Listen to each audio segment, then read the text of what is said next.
Ngayong Sabado, sa Alagang Kapatid, tatalakayin din natin ang isang uri ng eating disorder na maaaring maranasan holiday man o ordinary day lang, ang compulsive overeating disorder.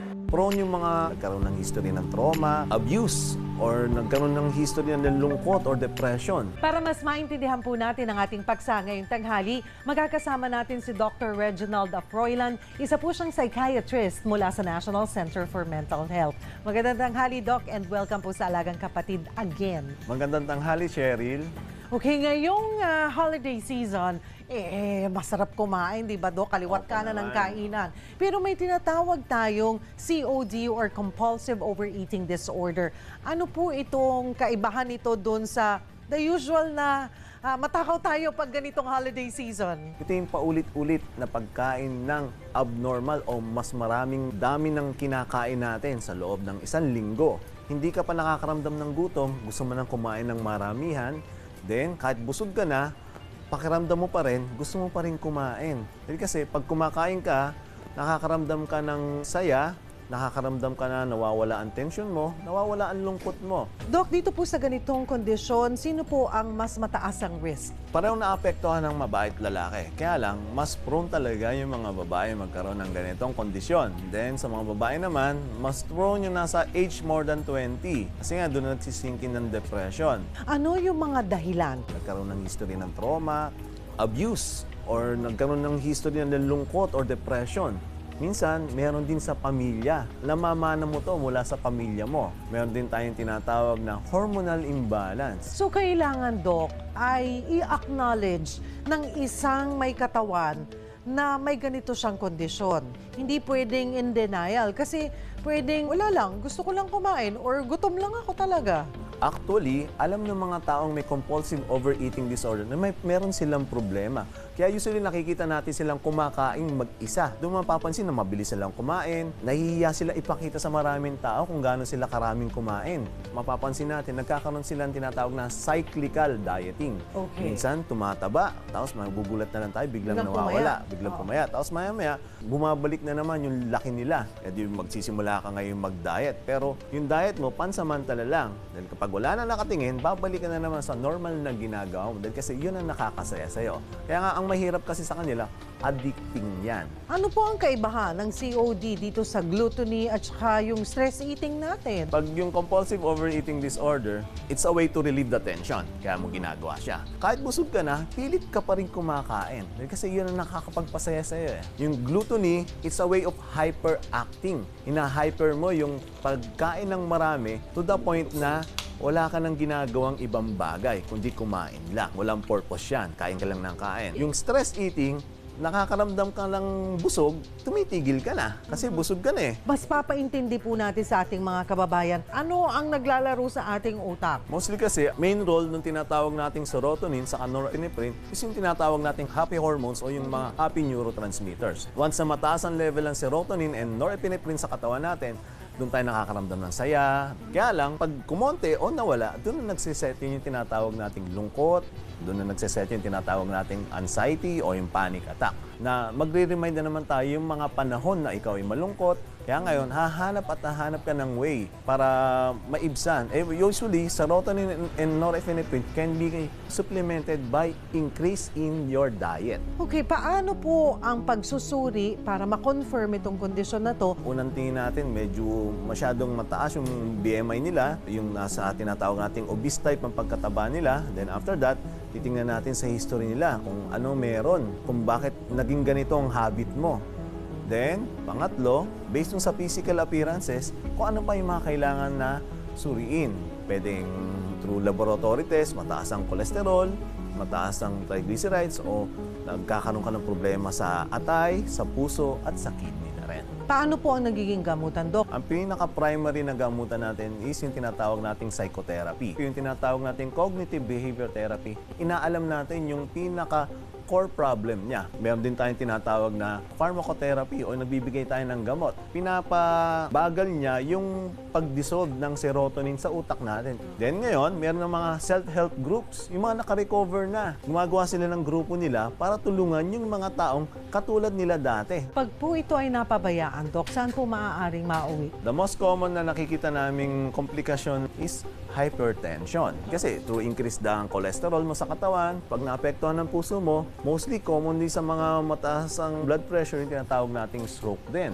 Siyempre, may problema ka rin sa atay, which is hindi kaya ng atay mo, tunawin yung mga tabang kinain mo. Meron din tayong problema sa kidney, kasi yung elimination ng mga waste na ginawa ng katawan mo. Paalala po sa ating mga kababayan para makaiwas po sa ganitong kondisyon. Nakakaramdam tayo ng lungkot, nakakaramdam tayo ng tensyon, lagi tayong may taong handang mag-offer ng tulong.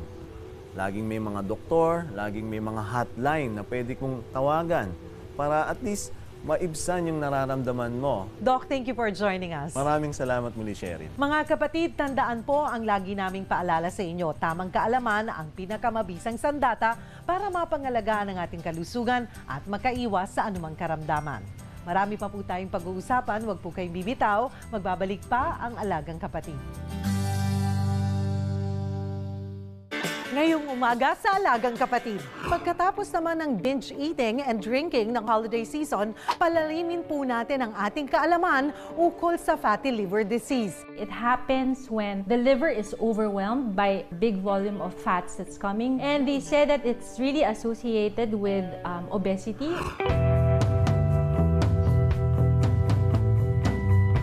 Happy New Year mga kapatid! Ngayong katatapos lamang po ng holiday season, abay tiyak ang ilan po sa atin ay nadagdagan ang timbang. Kasama na po ako dyan. Hindi na iwasang kumain ng matatabang pagkain at malamang may hangover pa. Abay perfect po para sa inyo ang ating paksang tatalakayin ngayong umaga, ang fatty liver disease. Himayin po natin ang sakit na yan kasama si Dr. Karen Estel de Lunas, isa po siyang gastroenterologist mula po sa De Los Santos Medical Center.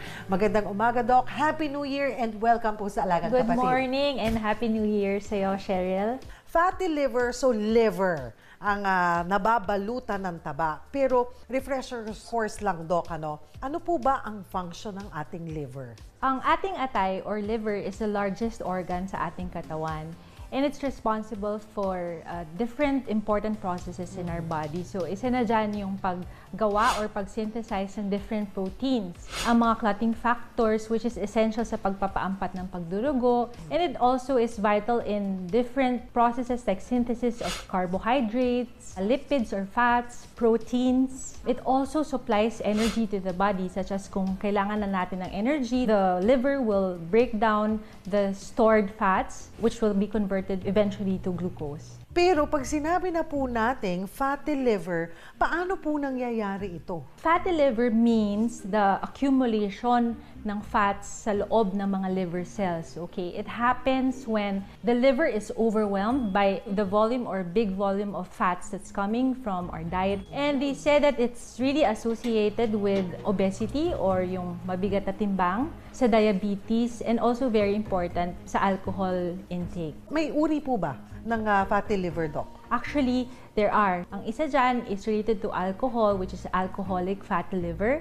And the other one is non-alcoholic fatty liver or NAFLD. So ito po yung isa dulot ng alcohol at yung isa dulot ng klase ng lifestyle or pagkain po natin? It's related to lifestyle. Sa mga kinakain natin, matataas ang cholesterol, sa mga hindi nag-ehersisyo. But bukod doon, meron din na mga hindi masyadong common like yung mga hepatitis C or yung mga lalong mas rare na yung mga inborn errors of metabolism. Pag po ang ating liver ay balot na ng taba, ano po nangyayari sa liver natin? Sa simula, yung pag-iipon ng taba sa loob ng mga liver cells, hindi pa siya harmful. But if hindi na-reverse yung cause, hindi tinigilan ang pag-inom ng alcohol, hindi ng diet, pwedeng ma-damage or masira yung mga liver cells. So, nagmamanifest ito sa pagpapakita ng mga inflammation, and eventually, spectrum kasi siya, Sheryl, ibig sabihin ng spectrum. So, from a normal liver to fatty liver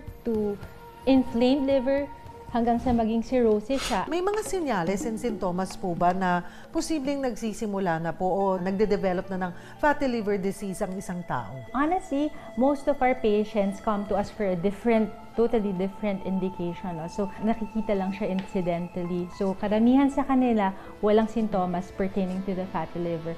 Kung meron man, which is hindi common, they complain of mga non-specific, may sakit sa kanang bahagi ng tiyan because nandyan sa bahaging ito ang ating atay. Yung iba, madaling mapagod, but essentially, wala silang sintomas. Sino po yung mga high risk, Doc, na mag-develop? Maliban sa mga manginginom, yung mga, yun katulad naman nabanggit ko ni obese, may mga diabetes, matataas ang blood pressure, matataas ang levels ng cholesterol or triglycerides in the blood. But hindi tayo dapat ma-mislead cause maaari din natin makita ang fatty liver sa mga lean individuals. Okay. And sometimes these individuals na mga mapapayat or lean, maaring meron silang genetic predisposition to have fatty liver. So, paano po natutukoy or nako-confirm na may fatty liver disease po? Most of the time, they come to us with ultrasound findings of fatty liver.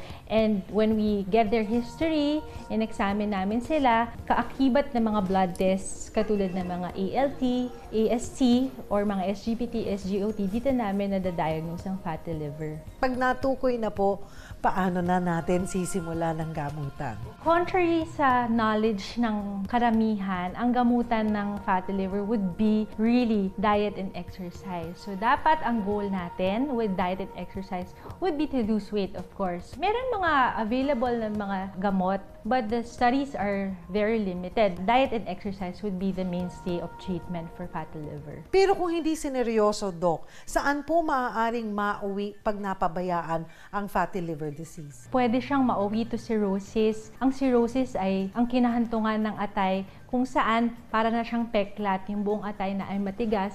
And therefore, yung mga nabanggit kong functions kanina, hindi niya na maaaring ma-perform. At ang cirrhosis ay isang risk factor to have liver cancer. Yan mga kapatid, magsisimula sa fatty liver disease, mapupunta daw sabi ni Doc sa inflammation, and then posible na ditong pumasok yung cirrhosis. Huli pong paalala po or magandang paalala ngayong bagong taon sa ating mga kababayan kung paano po mapapangalagaan ang ating liver and then ating overall na kalusugan po. Since na-establish natin yung mga risk factors connected to fatty liver, primarily yung alcohol. So, kailangan umiwas talaga tayo sa pag-inom ng alcohol.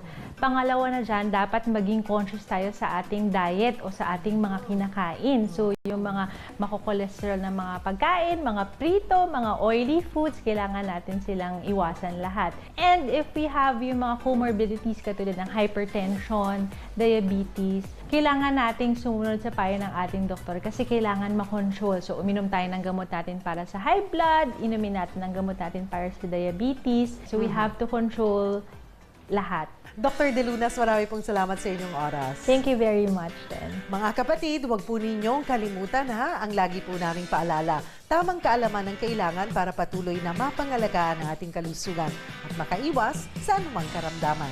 Manatili po kayo nakatutok, magbabalik pa ang Alagang Kapatid.